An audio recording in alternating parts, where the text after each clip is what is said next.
I think you'll probably agree with me that when you look at jiu-jitsu as a martial art, it always had tremendous strength in its primary focus, which is positional game on the ground. If you look at most jiu-jitsu athletes, they're all very, very strong in this. Okay, they all have excellent positional skills in both top and bottom position, a tremendous propensity to retain or pass guard, to work from various kinds of pins, et cetera, et cetera. However, there were always two very obvious and major weaknesses within the sport of jiu-jitsu. The first was the whole idea of leg locking. Jiu-jitsu had tremendous upper body submissions, but was noticeably weaker in lower body submissions. And the second obvious weakness in jiu-jitsu was always the idea of standing position and takedowns. My career as a grappling coach has largely been brought up with the idea that we need to overcome these two fundamental problems in the sport. Something has to be done about this. I believe we've done a very good job with leg locks and lower body submissions. If you look at the state of leg locking a decade ago, it was naive at best in jiu-jitsu.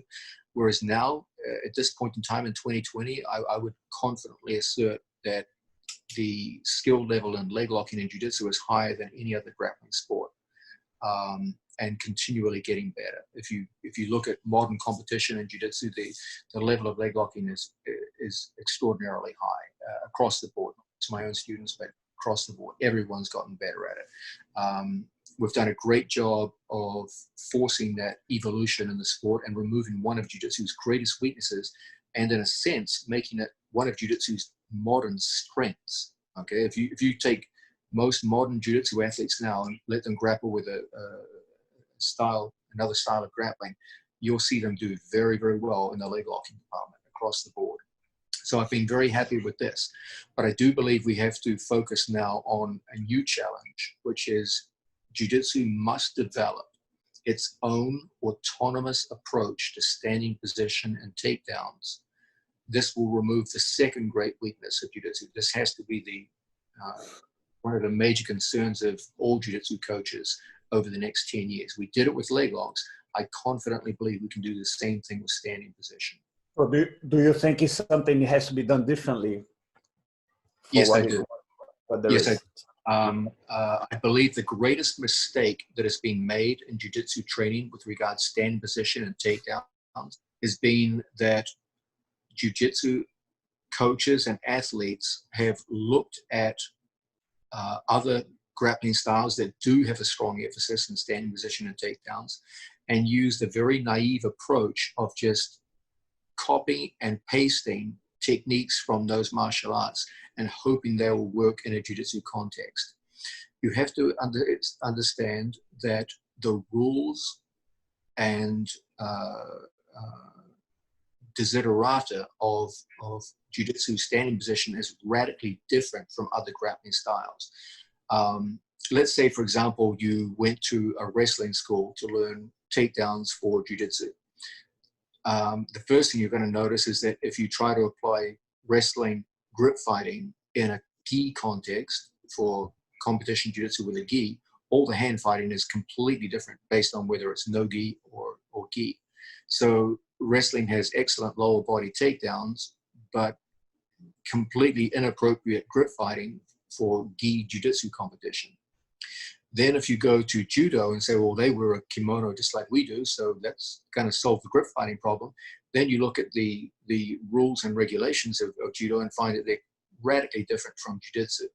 The whole nature of what constitutes a successful throw in judo is completely different from jiu-jitsu. In judo, the intent is to throw your opponent with momentum and force onto his back. The greater the amplitude of the throw, the more reward you're given. In jiu-jitsu, the smallest throw scores the same points as the biggest throw. In judo, once the throw is completed, the match is over. In jiu-jitsu, it's just begun. There's such massive differences between the rule sets and what the athletes are trying to accomplish between jiu-jitsu and judo and wrestling, et cetera, that you can't just use a naive approach of learning a takedown from another martial art and then just trying it in a jiu-jitsu match. Jiu-jitsu needs its own standalone approach to the standing position, which fits well with its own unique rule sets and the unique demands of the sport. We can't just use this copy and paste approach, which you've been using for the last 20 years.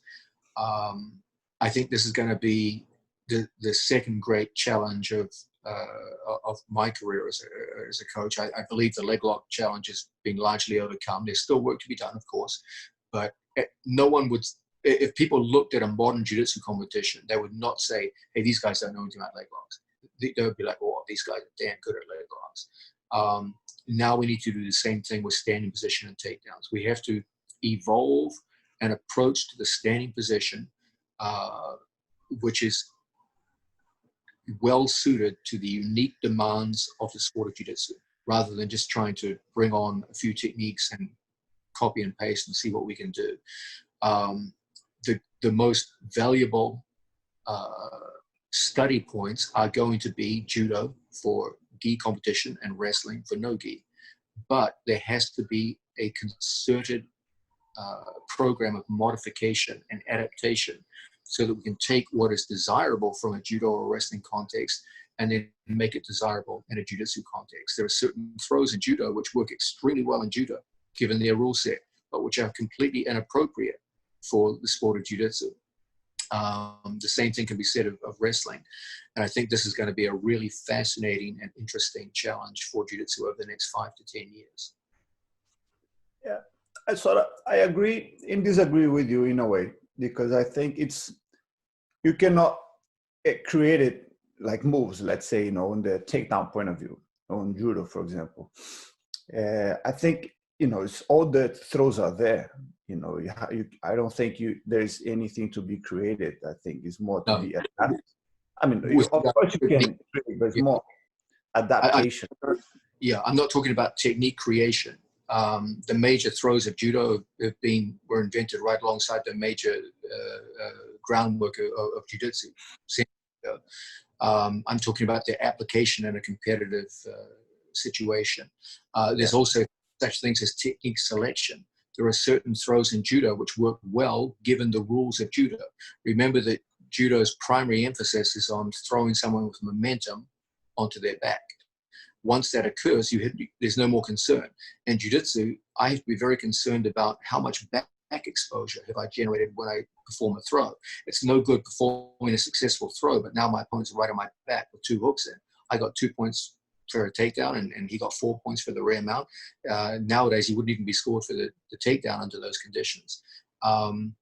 So there has to be a program based around technique selection. What are the techniques of judo and wrestling which are appropriate for the sport of jiu-jitsu? There also has to be a whole context that there are certain skills in jiu-jitsu which are simply not allowed in judo or strongly discouraged. The idea of sitting to guard. If I see someone who's particularly strong in takedowns and standing skills, you always have the option of sitting to guard. In jiu-jitsu, you don't really have those options in wrestling or in judo. So jiu-jitsu needs to have a whole approach to the standing position based around the fact that we can do certain things that other grappling styles simply can't do. It's not just about learning some takedowns. It's also about putting them in an overall context of, okay, we're allowed certain things that they're not allowed. There are some takedowns they do which work well in their sport, don't work well in ours. So you're going to have to, rather than inventing new techniques, it's going to be more about technique selection and making their application appropriate for the rule sets of jiu-jitsu. Yeah, no, I fully agree. I think it's more, if you look at judo, is how they, when you're going to throw someone, you fully project yourself into that throw, which it doesn't necessarily, you will maintain a top position after you throw your opponent. You're following up, you allow that, you can roll out of it. Even yourself, a lot of the throws you use, you're so committed to the throw that the momentum carries you on driving you forward. So Correct. it's hard for you to maintain a top position after you throw. And like you say, back exposure, any like hip throw, in judo, they don't care about, the back. There's no back taking, which in jiu-jitsu it's fatal. Yeah, it's the end of the match in jiu-jitsu. Yeah. The idea is that the rule sets of wrestling and judo encourage risk-taking behavior because they value the throw above everything. So you can take huge risks in judo that you could never take in jiu-jitsu. The fundamental difference in the standing position between wrestling, judo, and jiu-jitsu is that wrestling and judo favor risk. They're looking for amplitude of throw and takedown. The more amplitude, the higher the score. In jiu-jitsu, the score is always the same, regardless of amplitude. The smallest takedown scores the same as the biggest takedown. Secondly, jiu-jitsu is fundamentally different from those arts insofar as jiu-jitsu is risk averse. Okay, jiu-jitsu doesn't reward risk. Judo and wrestling reward risk. The more risk you take, the more points you score. In jiu-jitsu, if you take a risk and expose your back, you're getting punished for taking the risk. Okay, so the whole context of takedowns and standing technique has to be radically changed. There are certain techniques you just wouldn't be likely to use in jiu-jitsu, which are highly successful in both wrestling and judo, just based on a simple idea that they reward risk and jiu-jitsu punishes risk. In general, jiu-jitsu is looking for takedowns that exhibit control rather than amplitude. And so small, low amplitude takedowns, which enable you to finish in a dominant position, are much more appropriate for the jiu-jitsu athlete than big, high amplitude, risky takedowns. And once jiu-jitsu starts to get a handle on this and start to say, okay, the takedowns that we employ are going to be derived from judo and wrestling, no question about that. But the manner in which they're selected and applied ought to be radically different. Building a standing program appropriate for the rules and strictures of jiu-jitsu, I think, is going to be a fascinating coaching challenge.